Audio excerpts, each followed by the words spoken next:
supieron de él y no han vuelto a saber nada más, y por supuesto la familia está preocupada. Samuel Saavedra, cuando esté orando, ese nombre tráigalo ante el Señor, porque como él hay muchos más, parece que a todos les quitaron sus teléfonos y los tienen incomunicados completamente para que no salga ninguna información desde los altos mandos. Están miedosos, bastante miedosos, porque sus días están contados. He dicho. Dios quiera que así sea. Solo el Señor sabe. Muy bien, el pasado domingo, no sé realmente qué pasó. Quiero darme a la idea y creer que fue una diosidencia que me invirtió los papeles y toqué un tema que debería ser el de hoy en el orden que traemos. Nosotros venimos estudiando capítulo por capítulo, versículo por versículo, y sin proponérmelo, sino totalmente, no sé ni qué pasó porque mis notas estaban, pero yo pasé directamente al versículo 19, pero no consideramos los versículos 12 al 18. Y resulta que ahí hay una riqueza, pero que si el pasado domingo, con el tema de la ira y todo esto, nos sentimos fuertemente aludidos, pues hoy no va a ser diferente. Así que, como dijo un hermano después de que me invitaron a predicar por algunos miércoles seguidos a la crema innata de esa iglesia, y después de que yo terminé la primera vez, eran tres semanas, un miércoles cada semana, pero la primera vez, entonces el hermano, después de que terminé de predicar, dijo: volvemos a invitar al pastor Néstor, aunque tengamos que traer el escudo. Menos mal yo había predicado la palabra de Dios y no otra cosa, pero él sintió que habían salido piedras desde el púlpito, y no eran piedras que yo mandaba, es que el Señor nos trata y ahí está la palabra y no podemos cambiar eso no lo podemos intentar negociar. Hoy vamos a hablar de este tema, que le he puesto un título como para que nos lo retengamos un poco: Dios, pruebas y tentaciones. Dios, pruebas y tentaciones. Y vamos a ver el capítulo 1, que fue la parte que omití, y esto era lo que correspondía para el pasado domingo. Pero estoy seguro que el Señor permitió que fuera así por alguna razón que yo desconozco. Seguramente hay personas esta mañana que no vinieron el pasado domingo, y quizás Dios mismo les estorbó para que no vinieran, y no era con ellos eso, pero hoy dijo: hoy sí tienes que ir porque hoy es contigo. Así que preparado para lo que el Señor quiere decirnos. Recuerdo hasta la anterior, hace 15 días, sí traté de manera rápida el versículo 10 y 11, para hablar de lo que el pobre, Santiago está diciendo, lo que el pobre, como el pobre, la persona pobre en recursos, debe ser cuidadoso de no marginarse y de no sentirse demasiado inferior solo porque no tiene recursos económicos. Es lo que ha dicho en el versículo 9. Pero en el 10 y 11 también ha hecho una exhortación al rico a no jactarse ni a poner su esperanza en las riquezas, porque son efímeras. Porque hoy son y mañana son solo historia y nada más. Y a los dos entonces llama la atención, porque los dos grupos de personas estaban en la iglesia: gente muy pobre y gente rica también. Y Santiago parece llamar la atención a ese tipo de falta de equidad, ni siquiera de igualdad, sino de equidad, que es un concepto diferente, dijimos, de la igualdad. Porque aquellos ricos eran ricos producto de su trabajo también, y no estaba mal que tuvieran riqueza. Lo que estaba mal es que se olvidaran de los pobres que estaban entre ellos y que aún esforzándose por tener una mejor condición no la lograban tener. Y estos ricos, en lugar de ser sensibles y dar una mano, querían enriquecerse más. Así que el llamado de atención es para los dos. Hasta ahí recuerdo que hace 15 días hablé y debí iniciar el pasado domingo con el versículo 12. Y como cosa del Señor comencé fue con el 19. No sé por qué. Creo que solo fue como cosa de Dios que permitió que se me cruzaran los cables de esa manera. Pero varios, gracias a Dios, llamaron la atención, se dieron cuenta y me dijeron, y yo les ruego que ninguno de ustedes se lo piense 2 veces, que ninguno se disculpe diciendo, ay hermano, disculpe, perdón, es que voy a decirle algo, y no, usted no tiene que disculparse, hágalo con absoluta confianza, y dentro del marco del respeto podemos decirnos cualquier cosa. Así que tranquilos, yo me sentí muy cómodo de ver la atención que algunos estaban teniendo, llevando sus notas, y observaron eso y dijeron, ¿y el versículo 12? ¿Qué pasó del 12 en adelante? Y yo dije, no sé qué pasó, pero aquí está, no viene recalentado, viene fresquito, todo fresquito. Leemos el pasaje. Recuerde que cuando se habla de hombre en la Biblia, se está incluyendo el género humano. La Biblia no va con el asunto de la diversidad de género. En la Biblia solamente se admite hombre o mujer y más nada. Solo eso. No hay términos medios ni nada. Pero cuando habla es en la cultura, en el contexto de la cultura judía, que enfatiza principalmente el papel del hombre. Eso es un asunto cultural. Por eso habla del hombre, el varón, pero no quiere decir que las mujeres no estén incluidas.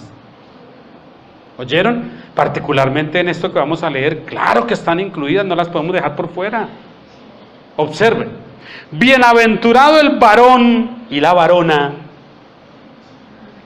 que soporta la tentación, porque cuando haya resistido la prueba, recibirá la corona de vida que Dios ha prometido a los que le aman.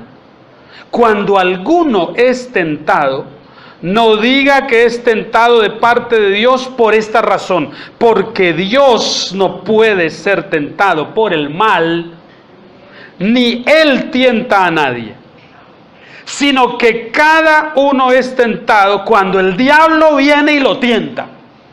¿Así dice? No, así no dice, ¿verdad? Dice, cuando de su propia concupiscencia es atraído y seducido, entonces la concupiscencia, después que ha concebido, da a luz un precioso bebé llamado pecado. Y el pecado, siendo consumado, da a luz la muerte. Amados hermanos míos, no erréis. Toda buena dádiva, todo don perfecto desciende de lo alto, del Padre de las luces, en el cual no hay mudanza, ni sombra de variación. Él, de su voluntad, nos hizo nacer por la palabra de verdad, para que seamos de sus criaturas. Hemos dicho desde el versículo 1 en adelante que Dios nos prueba, ¿verdad? Que tenemos que admitir que las pruebas, tantas veces causadas inclusive por nosotros mismos en el sentido de haber cometido algún error, terminan siendo al final usadas por el Señor cuando son pruebas para nuestra propia formación. Pero toda prueba trae consigo una compañera inseparable que es la tentación. La prueba viene de Dios, la tentación no. Ahora vamos a explicar eso. ¿Cómo separamos una cosa de la otra? ¿Por qué la prueba viene del Señor, de Dios mismo, pero la tentación no? Así que al abordar este tema, tenemos que ser muy cuidadosos para entender que cuando la prueba viene de Dios y con ella la tentación que acompaña la prueba es la de renegar a causa de estar en esa prueba. Y en eso seguramente muchos hemos fallado alguna vez. Al ser probados, nos vemos bajo la tentación de rechazar esa prueba, de resistirnos a Dios e inclusive de renegar contra Él. Y sabemos de gente que lo hace. Santiago nos aclara que si bien es cierto, Dios envía las pruebas a su vez de nuestra propia naturaleza pecaminosa e incluso del diablo, en ocasiones procede la tentación para no aceptar la prueba. Si se da un paseo por el Salmo 73 posteriormente, un salmo escrito por Asaf, uno de los salmistas. Estos sí eran salmistas, porque escribían salmos. Cuando a alguien se le presente como yo soy el salmista de tal iglesia, dígale que cuántos salmos ha escrito. Pregúntenle. Y le va a decir, no, ninguno. Entonces, ¿cuál salmista?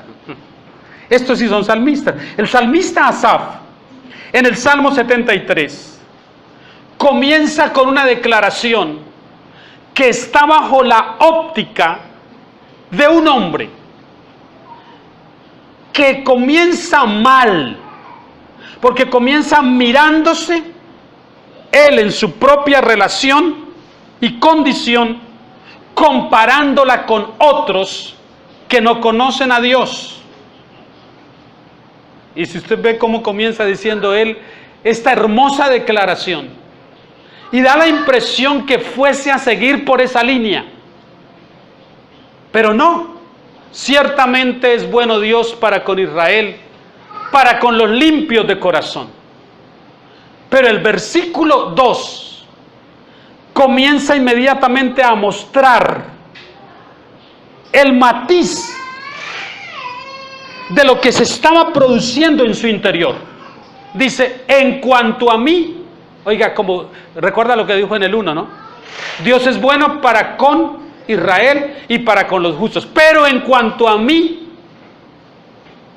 casi se deslizaron mis pies, por poco resbalaron mis pasos. Dice, estuve al borde mismo de la tentación. ¿A causa de qué? Y va a comenzar a explicar todo. Versículo 3, porque tuve, por lo menos hay una confesión, tuve envidia. ¿Y qué fue lo que motivó la envidia en mí? Pues vi que esos hombres impíos prosperaban todo el tiempo, llenos de salud, llenos de vigor, empiezan negocios y los negocios prosperan, alcanzan con creces, dice más adelante, los antojos de su corazón. Sus ojos, es el lenguaje que utiliza, se les saltan de gordura. Todo lo que desean, lo quieren, lo tienen con facilidad. Nada les es un estorbo. Y él comenzó a mirar eso y surgió la envidia porque vio que él no tenía ese mismo trato. Está confesándose como envidioso. Y está haciendo una comparación que no debería hacer jamás. En realidad, parece que no está siendo muy fidedigno cuando en el versículo 2 ha dicho que casi se desliza. Se deslizó según esto. Se deslizó hasta, él tuvo envidia. Eso ya es estar deslizado. Cayó en eso. Sin embargo, está minimizando luego el asunto cuando lo relata. Y todo tuvo que ver con la comparación que hacía con aquellos hombres que sin ser temerosos de Dios, les iba muy bien a la opinión de él. Según los estándares de él, a esos hombres que no temían a Dios, les iba mejor que a él que sí temía a Dios. Y entonces llega a una conclusión, unos versículos más adelante, y dice, ciertamente en vano he limpiado mi alma y he lavado mis manos en inocencia. ¿Sabe lo que está diciendo? ¿De qué me sirve ser cristiano y buena gente? ¿De qué me sirve ir a la iglesia, escuchar la palabra, orar, me levanto a las 5 de la mañana y hago mi devocional, doy mis ofrendas, me congrego constantemente, leo la palabra del Señor, pero no veo que esas cosas cambien mi realidad. En cambio, esos que jamás hacen lo que yo hago, les va mejor que a mí. No me diga que el salmista ha sido el único que ha hecho eso, porque aquí hay más de uno que hemos hecho lo mismo. ¿Sí o no? Tranquilo, haga así. Que lo hemos hecho. Hemos pensado, si no lo hemos expresado, por lo menos lo hemos pensado. Familia cercana, y pues, todos tenemos familia que nos cuesta un poquitín como relacionarnos con ellos, ¿sí o no? Que son familia, pero uno dice, ay, familia, pero como que lejitos mejor. Y comienza uno a ver que viven como les da la gana, no temen a Dios, no siguen al Señor. Y nada les estorba, les va de maravilla. Todos los negocios prosperan, no se enferman, no les duele la muela y usted pasan del médico todo el tiempo. ¿Y cómo nos explicamos eso? Y él dice, en vano he limpiado mi alma, de nada me ha servido. Esa fue la conclusión a la que llegó. Sucumbió a la tentación bajo esa comparación que no aplica, porque no hay nada que comparar en ese caso. Y más adelante hace una confesión tremenda cuando dice, tan torpe era yo, no entendía. Se compara a un burro, porque ahí lo dice, era como una bestia delante de ti. Me comparaba con esos y me sentía inferior y me sentía menos. Y a causa de eso la envidia y la amargura surgió en su corazón. No vino de fuera, sino que estaba incubada en su interior y comenzó a aflorar cuando vio eso. Pero me gusta más adelante en el versículo que dice, hasta que entrando en el santuario de Dios comprendí el fin de ellos. ¿Sabe cuál era todo el problema? Todo el problema que tuvo el salmista es que se desconectó de Dios. Hubo un momento cuando él se desconectó completamente del Señor. Eso es lo que está confesando ahí. Pero hasta que volví otra vez en comunión y en armonía con Dios. Cuando volví otra vez, quizás todo el tiempo urgido y acosado por el mismo espíritu, él tiene que volver otra vez y dice, fui hasta el lugar donde Dios se engrandece en el templo. Y allí comprendí que esos que yo creía que estaban mejor que yo están peor. Ellos ya llegaron a la cima, pero lo único que les espera ahí es un descenso a velocidades mucho más raudas que las que les costó subir. Están puestos en deslizaderos y van a caer. Y no se lo dice para consolarse, sino que él conoce que esa es la realidad. Sí sucumbió a la tentación, sí fracasó en esto. No podemos presentarlo de otra manera. Y él sabe que hizo algo indebido. No fue calificado, podríamos decirlo, hasta que no fue traído delante del Señor. Y allí, por supuesto, hay varias cosas que nos invitarían a nuestra propia reflexión. No podemos darnos el lujo de desconectarnos del Señor ni un momento. Ni un momento. Si usted sigue leyendo a Santiago luego, y salimos ya del Salmo 73, va a encontrar lo que dice él. Quien soporta la prueba, está también apto para soportar la tentación. Debería estarlo. El que soporta la prueba debe estar apto para soportar la tentación que trae consigo la prueba. Y la tentación, como les dije al principio, no es otra cosa, sino la de renegar, la de no aceptar la prueba que Dios nos esté imponiendo, sino irnos en contra de ese designio de Dios.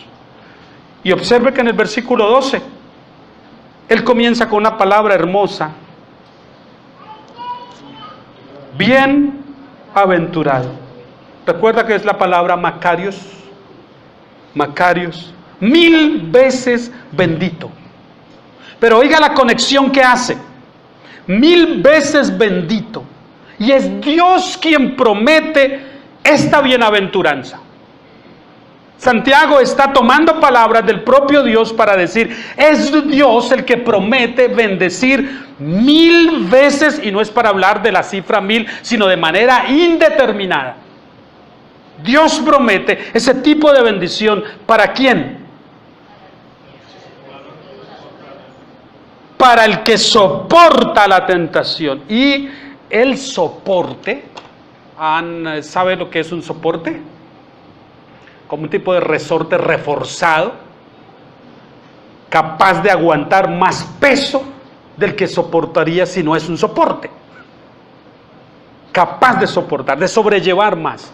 Y dice, el que soporta la tentación, la prueba, el que soporta la prueba y soporta la tentación que viene con ella, entonces hay un premio prometido.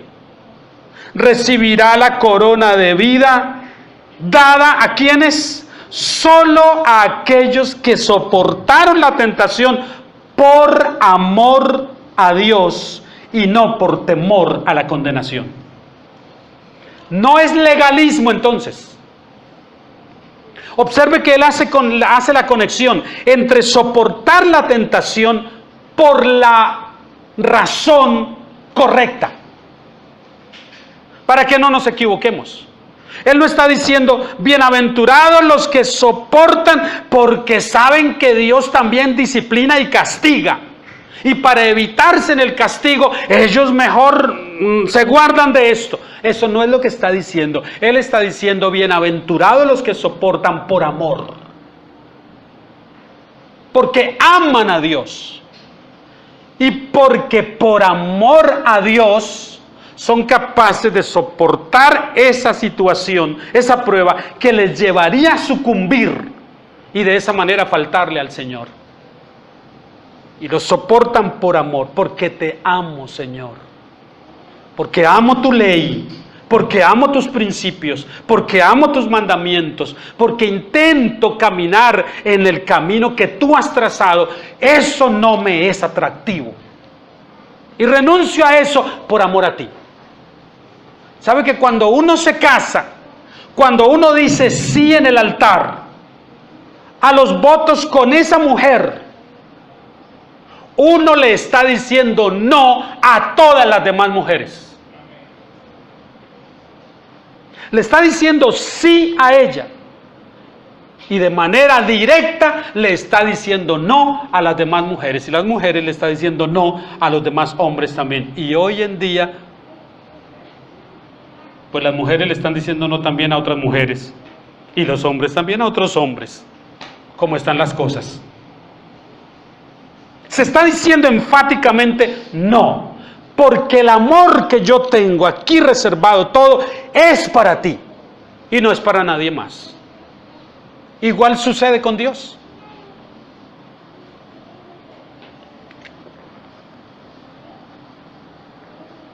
Santiago, pastor en Jerusalén, tiene tanta riqueza en lo que dice. Él nos habla de una corona y las personas dicen, ay, tan rico, tan bonito será. Esto es el lenguaje figurado. No son coronas llenas de diamantes y de piedras preciosas que usted va a poder exhibir allí y entonces el hermanito no tiene ninguna y usted sí tiene 2 o 3. No hay tales cosas en el cielo. La corona de la vida es la salvación misma y es la riqueza misma de saber que estamos con Cristo. Esa es la corona de la vida. Nuestra corona es Cristo. Donde esté Cristo y estemos nosotros, allí hay plenitud y está todo. No necesitamos más. Lo tenemos todo. y la plenitud estará allí. Corona de vida, Cristo mismo, la vida eterna. Cristo es el galardón con el que Dios coronará a quienes lo aman. Él es el galardón. Ahora entrémonos un poquitico más profundo. Estamos aquí en lo más, en la parte de la epidermis, y luego vamos a bajar un poco más a la otra capa. ¿Cuál es? A esa. Vamos un poco más profundo. El versículo 13. Cuando alguno es tentado, corra para el culto de liberación. Reprenda al diablo y a sus huestes. Ordéneles, amárrelos, engríllelos y póngalos en el séptimo pailón, según Dante Alighieri, para que no le molesten más, porque usted quiere ser bueno, usted anhela ser bueno, pero el diablo no quiere. ¿No es eso lo que dice Santiago? No es eso lo que dice Santiago. Santiago dice, cuando alguno es tentado, y lo seremos muchas veces, cuando alguno es tentado, o alguna, no diga. ¿Qué cosa no debe decir? Uy, es que Dios me está tentando. Porque es claro que Dios ni puede ser tentado, ni tienta a nadie. Ni puede ser tentado, ni tienta a nadie. ¿Por qué? Porque la tentación trae consigo la incitación al mal. Tentación al mal. La prueba no. La prueba viene para formar y para traernos bien. Esa es la enorme diferencia. La tentación no. Siempre toda tentación inclinará la balanza hacia el mal y la prueba hacia el bien. Espero estar siendo claro. Cuando alguno es tentado, uy, Dios me está tentando. No. Dios ni tienta a nadie, ni Él puede ser tentado. Sino que cada uno es tentado. ¿De dónde?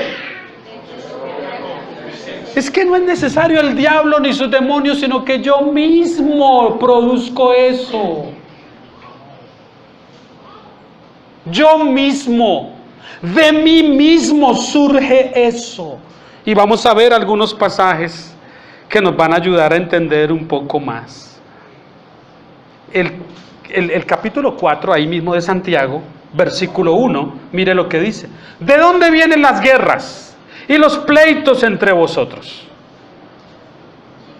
¿No es de vuestras propias pasiones las cuales combaten en vuestros miembros?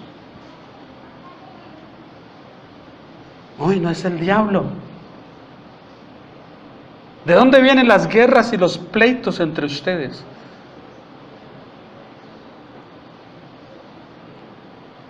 Le llaman hoy en día espíritus inmundos a lo que la Biblia llama obras de la carne. Y hasta canciones se le hacen a eso. Espíritu de no sé qué, fuera. Espíritu de si sé cuándo, fuera. Y la Biblia dice que no son espíritus, dice que son obras de la carne. Claramente, obras de la carne, que la producimos nosotros mismos, que no se necesita ni siquiera la incitación del enemigo, porque nuestra propia naturaleza se inclina a eso con facilidad. Claro, si se hace la mezcla entre mis propios deseos, azuzados por el enemigo, pues eso es explosivo.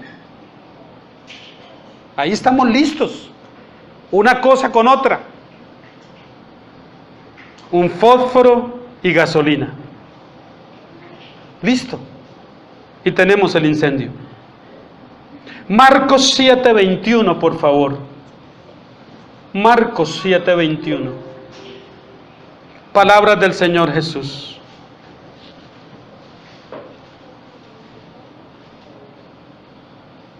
Esto lo está diciendo el Señor.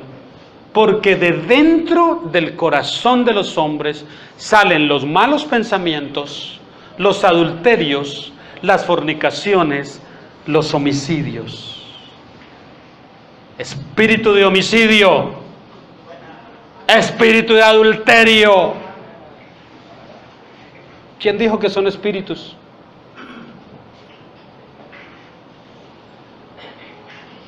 Pensar que hay gente que se enriquece con esa clase de enseñanzas. El versículo 22, por favor, y 23. Los hurtos, escuchen, las avaricias, las maldades, el engaño, la lascivia, la envidia, la maledicencia, la soberbia, la insensatez. Todas estas maldades de dentro salen y contaminan al hombre. ¿De dónde salen? Ay, diablito, tranquilo, no te estamos culpando. Pero a las personas que no les gusta admitir su propia responsabilidad, sienten fresco cuando alguien viene y les dice, hermano, pasa por, es que no has ido a liberación. Ahora pasa por liberación. Sí, ya recibiste a Cristo, perfecto.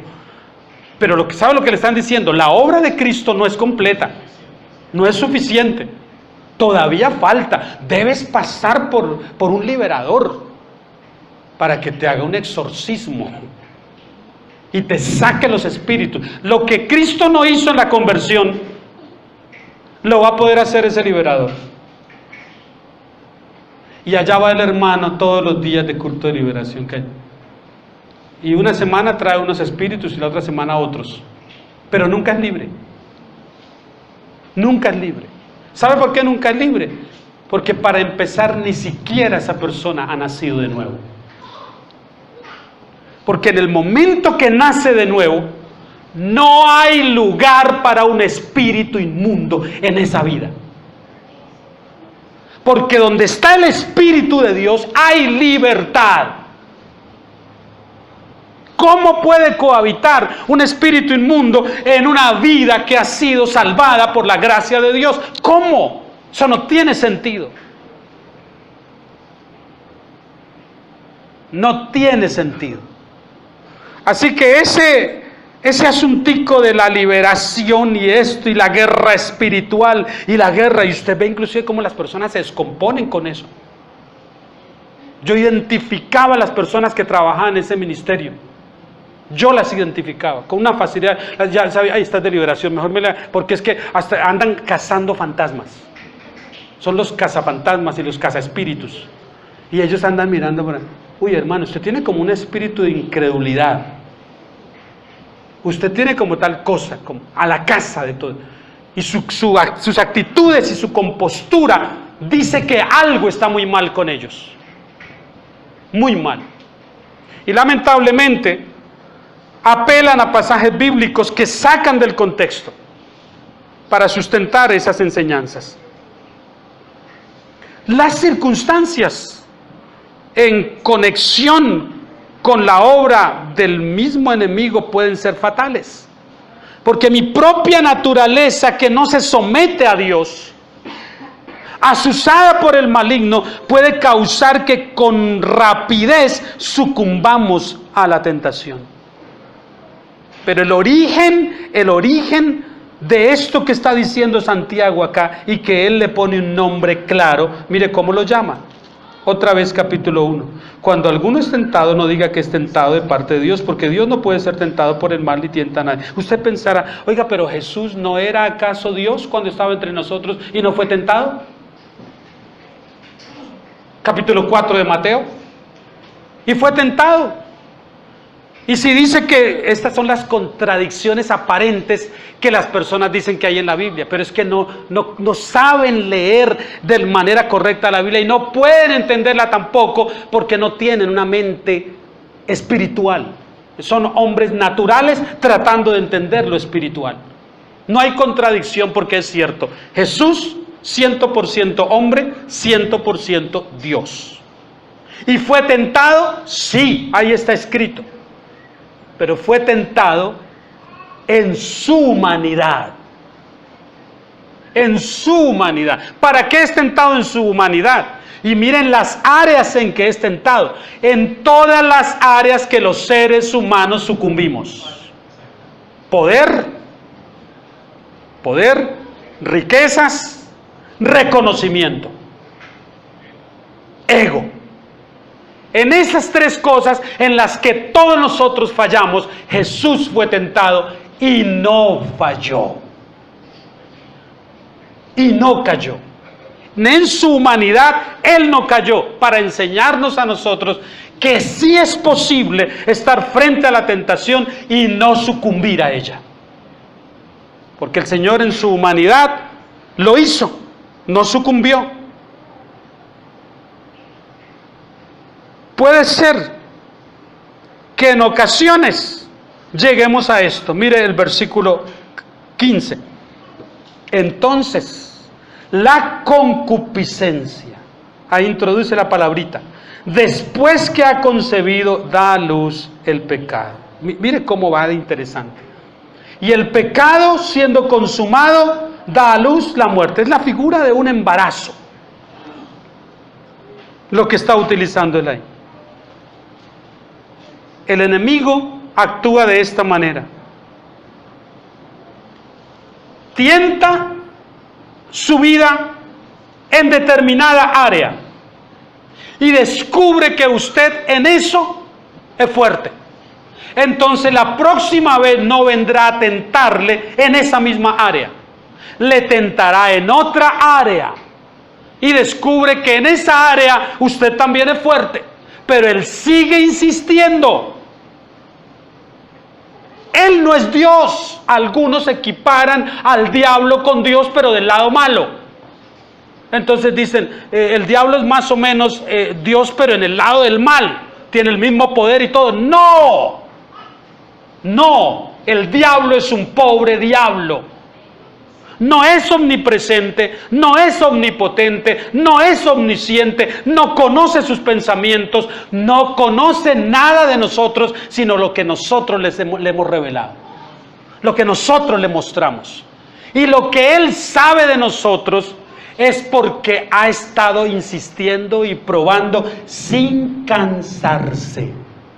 Pablo dice que como león rugiente anda alrededor buscando a quién devorar, quién me da la oportunidad. Ah, pero por acá eres muy fuerte, pero yo voy a descubrir por dónde eres débil. Y una vez que descubra dónde está tu debilidad, por ahí voy a trabajar hasta que caigas. Y lo va a hacer. Cuando usted sucumbe es que usted venía siendo tentado. En una cosa, en otra, pero el Señor lo había fortalecido. Pero cuando cayó en una, es que el enemigo venía tratando ya todo y descubrió. Usted le reveló cuál era su punto débil. Y por ahí, Él entra. Y aprovecha azuzando mis propios deseos. Son mis propios deseos. Ahora vamos a ver la línea que hay entre estas cosas. Cuando Él descubre el punto vulnerable, recurre a esa debilidad para que cedamos a la tentación.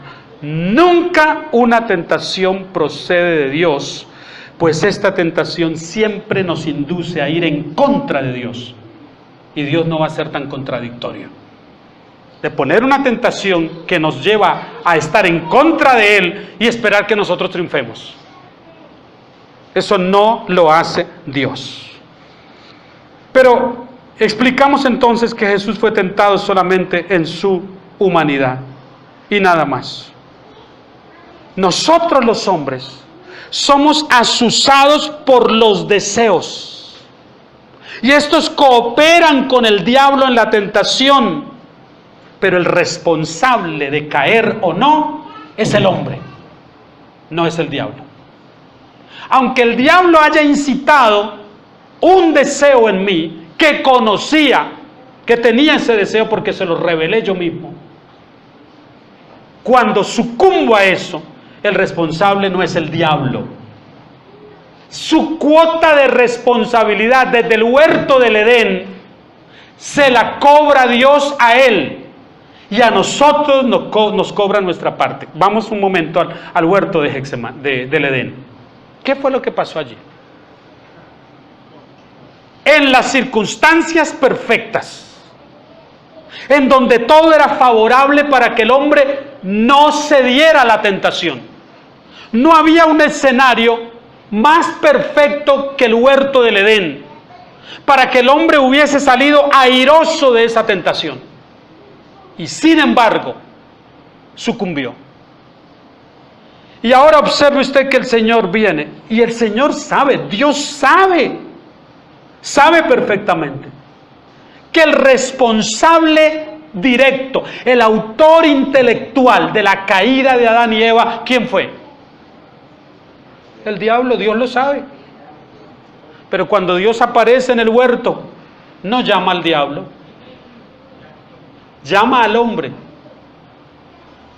y le dice: asume tu responsabilidad, asúmela.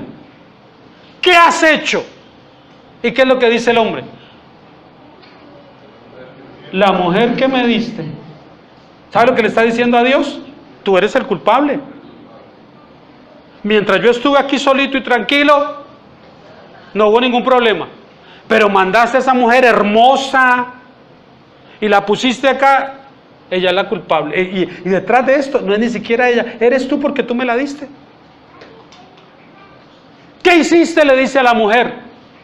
Y la mujer, la serpiente. Y si el Señor se hubiese vuelto a la serpiente a decirle: ¿y tú qué? Dice: fue él. Yo no sabría a quién echar la culpa. Porque ningún ser humano acostumbra a asumir las consecuencias por sus malas acciones.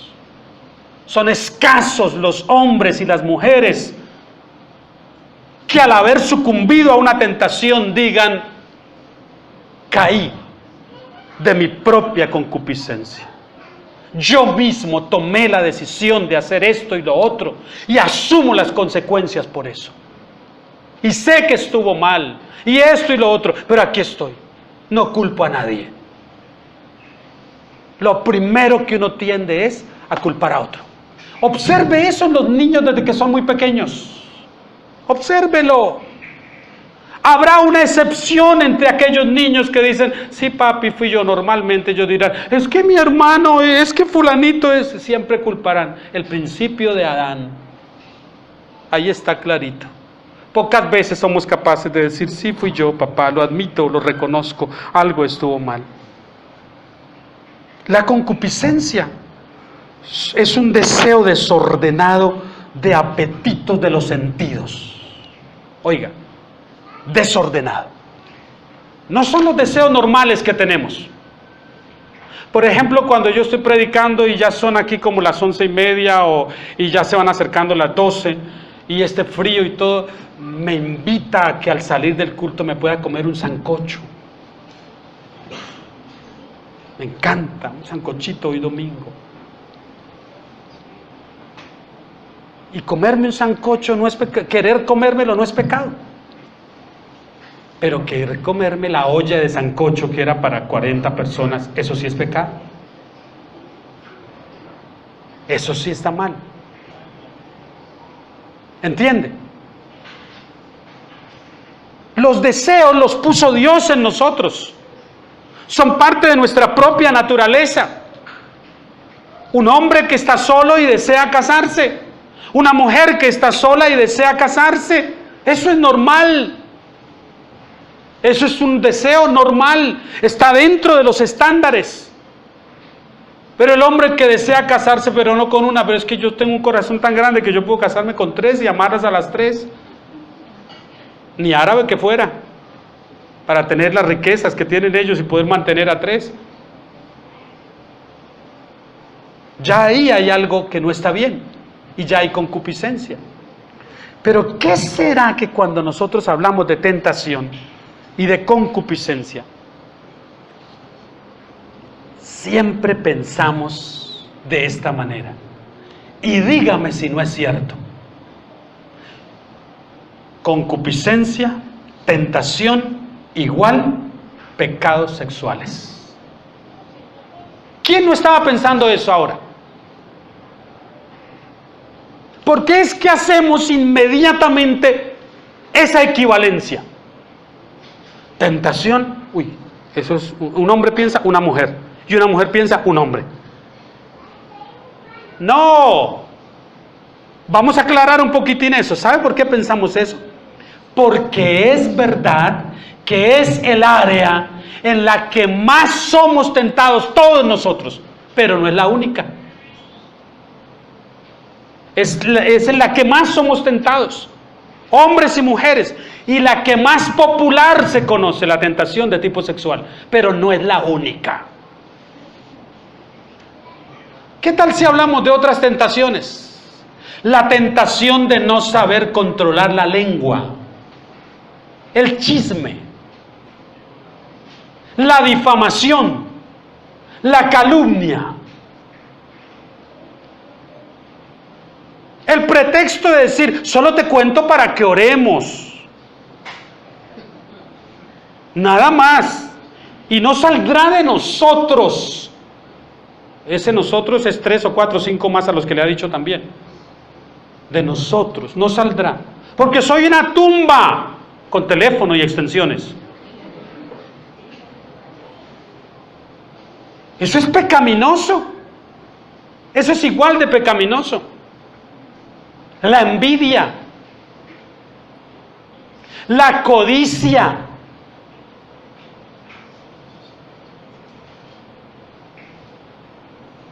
todas esas son tentaciones y son obras de la carne. ¿Y sabe qué es lo más tremendo? Que según el apóstol Pablo en Colosenses, a ver que funcione mi computadora interna aquí, Colosenses 3:5, porque no tengo la nota aquí, 3:5. Haced morir pues lo terrenal en vosotros. Oiga, hasta la Biblia comienza por los pecados sexuales y por algo será. Por eso es que la tendencia nuestra es a pensar primero en, porque es el área en la que más, mucho más. Bueno, la población mundial ya nos dice de lo que el ser humano más se ocupa.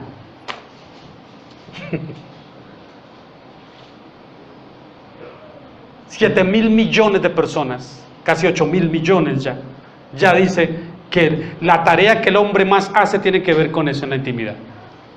La tierra sobrepoblada. Y eso que no nacen todos los que... Mire cómo comienza Pablo. Hagan morir pues en ustedes lo terrenal. ¿Qué cosas? Fornicación, impureza, pasiones desordenadas. Todo tiene que ver con cosas sexuales. Esas 3 líneas primeras. Malos deseos y avaricia. Léalo en voz alta. ¿Qué es qué? Pablo llama a estas cosas idolatría. ¿Sabe por qué? Porque toman el lugar de Dios. Toman el primer lugar. Sucumbimos a eso. Una vez. Y hay quienes van deliberadamente a la tentación.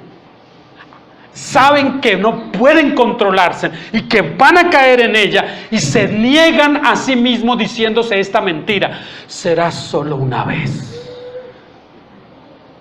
Solo una vez. Y pasa lo de los adolescentes. ¿Solo una vez algo? Claro, ellos creen que será solo una vez porque están respondiendo a sus hormonas. Pero las hormonas no se convierten ni cuando usted es niño, ni cuando es adolescente, ni cuando es viejo. Jamás se convierten. Las hormonas no se convierten. Entonces dicen, será solo una vez. Y una vez. Y una vez que han dado rienda suelta a cualquiera sea la tentación, de cualquier tipo que sea. Luego viene el pesar y la culpa y esto y lo otro, pero es que las hormonas están ya calmaditas y tranquilas, ya todo está satisfecho. Hasta que después vuelven a entrar en su punto de ebullición y piden otra vez lo mismo. Y como la droga, querrán más dosis que la que le dio la primera vez.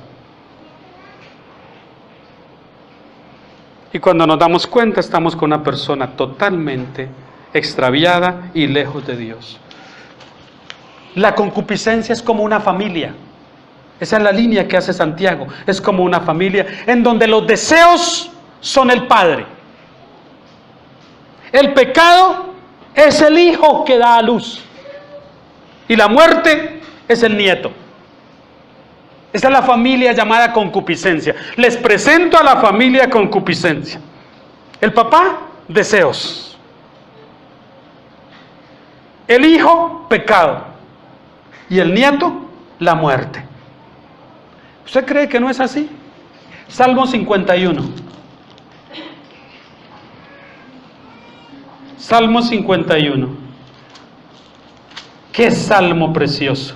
El salmo de los penitentes. Ten piedad de mí, oh Dios. Si usted quiere ver en qué contexto escribe David este salmo, puede remitirse luego al segundo libro de Samuel, capítulo 11. ¿Usted cree que David cayó en la tentación sexual porque fue algo que de repente apareció? Un día cualquiera, todas las mañanas se levantaba, como cuando estaba en las montañas cuidando las ovejas de su padre, a adorar al Señor con el arpa. Y ahora como rey acostumbraba a hacer lo mismo. ¿Usted cree que estaba pasando eso? Llevaba una vida de oración como la misma vida devocional que llevaba en los montes cuando cuidaba a ovejas. Y aquí en el palacio se levantaba igual muy temprano a adorar al Señor y a tocar un poco el arpa, componiendo algunos salmos para el Señor. Y estaba en esos quehaceres espirituales hermosos, y de pronto volvió a ver a través de su ventana y observó que una hermosa mujer se bañaba allá en su casa, al otro lado. ¿Usted cree que pasó una vez? Ese día que nos narra ahí, ese día fue el día que sucedió. Él estaba consagrado haciendo su devocional y de pronto, solo pasó una vez. No. Eso venía incubado en el corazón de David. Eso estaba ahí. Había una deficiencia en David. Algo no estaba funcionando bien con él. Y todo lo que él hace es que cuando ve esa oportunidad, no hace más, sino corre rápidamente hacia la tentación.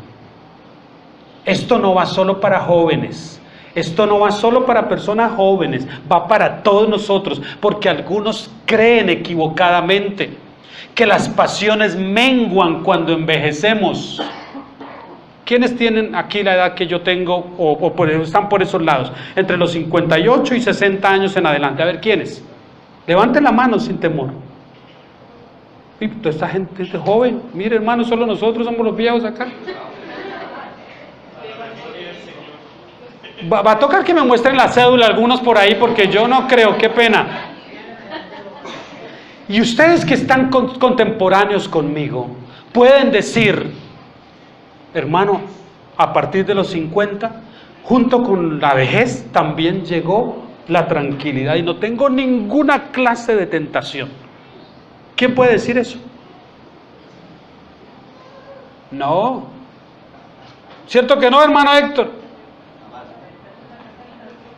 Envejecemos y seguimos siendo proclives a las tentaciones, de un tipo o de otro. Ese mito de que cuando ya sea viejo, no.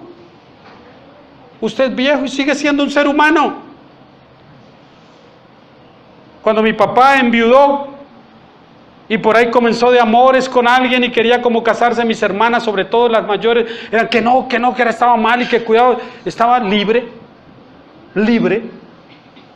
Pero es que mi papá tiene 80 años, decían algunos. Y yo decía, ¿y qué?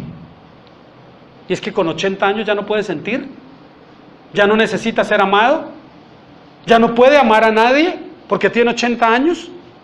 Por Dios, yo veía egoísmo en eso, porque esas cosas jamás cambian. disminuyen en intensidad, pero siempre los seres humanos necesitaremos afecto y lo procuraremos donde sea. Así que David está ahí y ve a esta mujer Betsabé y la ve tan hermosa que lo único que pregunta es: averígüenme quién es y tráiganmela acá. Él no pregunta: ¿está casada? ¿Quién es su esposo? No. Todos nosotros tenemos en nuestro interior como el diseño de los viejos aviones. Eso ya no funciona así en los aviones modernos, pero en los viejos aviones, en el tablero de control, aparecía siempre un botón rojo que era el botón de no retorno. Así decía, no retorno. Y eso le indicaba al piloto que después de despegar del aeropuerto donde había partido, y ese botón se encendiera en las alturas y a determinada distancia, si llegaba a presentar una falla, una emergencia o lo que fuera, pero el botón ya se había encendido, le estaba diciendo al piloto: bajo ninguna circunstancia se le ocurra regresar al aeropuerto de donde partió. Esto por asuntos de tráfico aéreo, porque era un riesgo. Y si el botón estaba encendido y tenía una emergencia, el piloto tenía que apresurarse a llegar a cualquier otro aeropuerto, menos al aeropuerto de donde partió. No retorno, no hay retorno. En nosotros hay un botoncito como de no retorno. Y después que nos aventuramos en una tentación y nos exponemos a ella, hay un momento cuando ese botoncito se enciende y no se va a apagar hasta que no se consume el acto de lo que sea: la mentira, el chisme, la difamación, el pecado sexual, lo que sea. Hasta que no sea, entonces ya no. Ahí sí, antes no. Hay que tener cuidado con eso. No juguemos con fuego. No se exponga a la tentación. Si usted ya conoce aquella área en la que es vulnerable, no se exponga deliberadamente a eso. Tengo que confesarles que cuando yo era pequeño, tenía una tentación. Cerca a la panadería que había camino a la escuela en donde yo estudiaba, hacían unas tortas de pan, del pan del día anterior, hacían tortas de pan que para mí eran una delicia, una tentación de la que no me podía privar. Pero no tenía dinero para comprar una buena, que además eran grandes, una buena torta de pan, recién salidita. Y yo pasaba por la panadería La Gardenia, así se llamaba, camino a la escuela, y el olor de esa torta. Y yo iba como hipnotizado, y entraba allá y hacía, y la gente comprando una cosa y otra, y yo entraba. Y de pronto, por ahí, y tengo que confesar, ya el Señor me perdonó eso. Y alguna vez traté de quemarme la mano con la lata al tratar de sacar una torta caliente para robármela, porque yo no tenía cómo pagarla, no tenía plata. Entonces yo iba y miraba, y esto, y pequeñito, y el niño ahí, 8 años, y me estiraba y llegaba y sacaba la torta. Bueno, vecina, sí, ¿no? ¿Qué va a comprar, mijito? No, gracias, salía. Coma torta después. Hasta que un día alguien se dio cuenta y le contaron a mi papá, y severo, era severo, y llevé mi buen castigo, pero nunca más. Esa era mi tentación. Después de que el botoncito se encendía, decía: ve corriendo por la torta, no había, nadie me paraba. Y yo llegaba allá y el olor de esa torta deliciosa, llegaba allá y entonces la gente estaba ahí, ya me iba descarando. Yo creo que lo hice por lo menos unas 4 o 5 veces. Nunca me hizo mal la torta, gracias a Dios. Dios es bueno, ¿no? En medio de todo. Y como digo, ya me arrepentí. La tentación es como cuando un pescador va al mar o a un lago con la intención de pescar un buen pez. Pero él sabe que tiene que ponerles una carnada que sea lo más atractiva posible para ese pez, que no se pueda resistir. Y lanza el anzuelo o la red, y en la red están allá los trozos de pan o las lombrices, dependiendo del pez. Y de tal manera que el pez no tiene alternativa, sino es tan atractiva la carnada, se ve tan suculento el bocado, que no importa nada, el riesgo que haya que correr, lo que sea, lo corro porque eso se ve muy delicioso. Y yo me exponía a quemarme la mano con la lata con tal de coger la torta. No importa, lo hago. Y cuando ya el pescado quiere reaccionar y está tragando la carnada, el pescador ala y quedó atrapado. Nada que hacer. Solo recoja la caña y saque al incauto pescado que mordió la carnada. Santiago usa ese lenguaje para decir que es atraído y seducido. ¿Sabe lo que está diciendo? Es arrastrado hacia ese pecado, de manera que no se puede resistir. Eso nos pasa mucho con algunas comidas a algunos. Hay cierta comida que se nos hace la boca agua y no podemos resistirla. Es que eso sí que... Había una comida que yo iba a comer a San Cristóbal con nuestro hermano Julio. Estos días, todos los días lo he tenido en la mente en algún momento. Todos los días. Íbamos a San Cristóbal y nos metíamos a una panadería hermosa, en los tiempos lindos de Venezuela. Y yo decía, ¿qué vamos a comer, Ortegón? Me decía, ¿qué vamos a comer? Usted ya sabe qué voy a comer. Cangrejo a la naranja, con pan baguette, con pan baguette, nada más, y un refresco. Pero cangrejo a la naranja, ¡qué cosa más espectacular! En esa panadería. Yo me comía un bocado de eso, hermano. Y era, no, hermano, esto es manjar. No podía resistirme.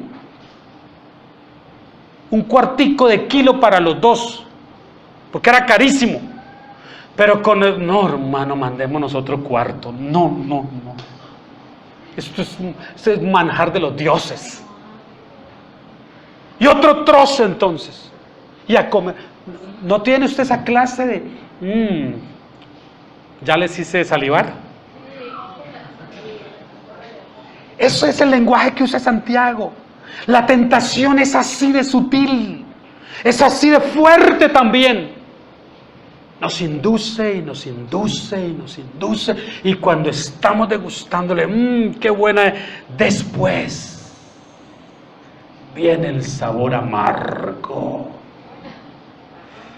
Y ¿qué era esto? ¿Qué fue lo que hice? ¿Qué fue lo que pasó? Y muchas veces ya es tarde. En muchas ocasiones ya no valdrá de nada. Así como el pescador atrapa el pez, el tentador también atrapa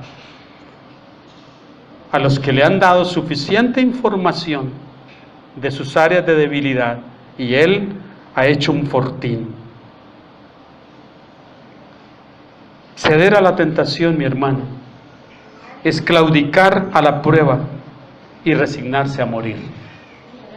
Por eso es que en el versículo 16 Santiago termina diciendo, con este anuncio preventivo, él dice, no se equivoquen, no se llamen a error, todo lo bueno viene de Dios. Todo lo bueno viene de Dios, nada malo viene de Él.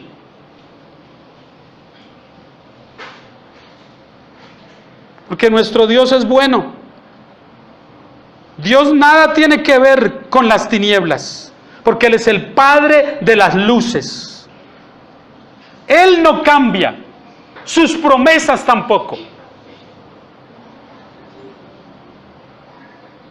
Así que mi hermano, si le tenemos como aliado nuestro al Señor, tenemos todo para poder soportar la tentación, todo.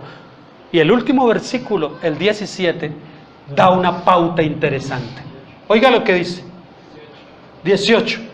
Él, Dios, de su voluntad nos hizo nacer por la palabra. Santiago está diciendo, ¿cómo puedes sucumbir a la tentación si tú has nacido de Dios ya?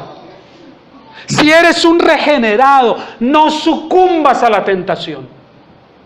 Él te hizo nacer por la palabra para que seamos primicias de sus criaturas. Un arma efectiva para combatir la tentación es vivir nutrido de Dios, lleno de Dios. Palabra constantemente.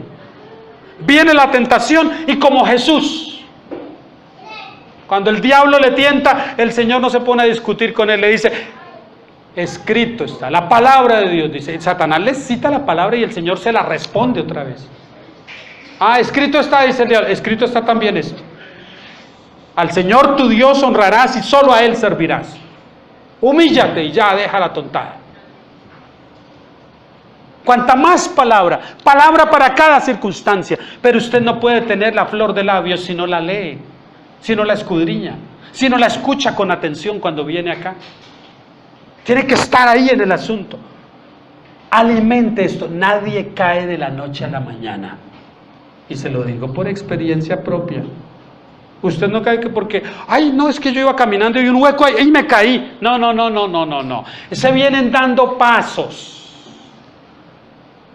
Usted comienza a coquetear con una cosa, o con otra, o con aquella, y cuando se dé cuenta están sus deseos a punto de explotar. Varones, hermanas, cuidado. Esos aparaticos que tanto bien nos deberían hacer han resultado ser un verdadero peligro. Usted está de pronto mirando un correo electrónico o está de pronto leyendo el devocional que mandó el pastor Néstor temprano. Cuando ¡ping! ¿No le pasa? Allá llegan los anuncios en la parte de abajo de una vez y está concentrado leyendo el devocional y de pronto un aviso de cosas que lo invitan a salirse del asunto en el que está para comenzar a investigar ahí. ¿Ve esto qué es? Pues esto está como interesante y ya se salió del asunto. Ya está listo. Ahí, mientras hace eso. Si usted es uno que cayó ya en la tentación, está inmerso en ella, y como el pez está atrapado ya en la red y no sabe cómo librarse, este es el momento. Hoy es el momento para que usted corra al Señor y le diga, Señor, estoy atrapado en esto. Y esto es pecaminoso. Perdóname. Hoy es el momento.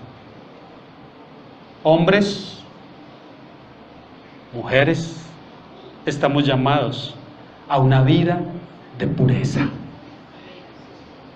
y de santidad. El Señor nos ayude, porque es muy fácil deslizarse, muy fácil, y tenemos que ser muy cuidadosos, caminando como quien está pisando huevos. No queremos quebrarlos, por amor a Dios. Porque Él no merece que nosotros estemos cayendo todo el tiempo. Ay, no, pero Él es amplio para perdonar, Él es generoso, Él me perdona. El problema es que usted no va a saber si va a tener la oportunidad para ser perdonado o no. No juegue con fuego, porque el que juega con fuego, pregúntele a los mexicanos qué pasa. 120 personas, ¿no? Por estar robándose el crudo. Muertos de esa manera. No juegue con el pecado, porque va a terminar como el gato envuelto en la madeja de lana con la que tanto se divierte. Señor, esta es tu palabra y confiamos haber sido fieles a lo que ella enseña y a lo que tú nos enseñas. Por las veces que hemos tropezado y hemos sucumbido a la tentación, te pedimos perdón.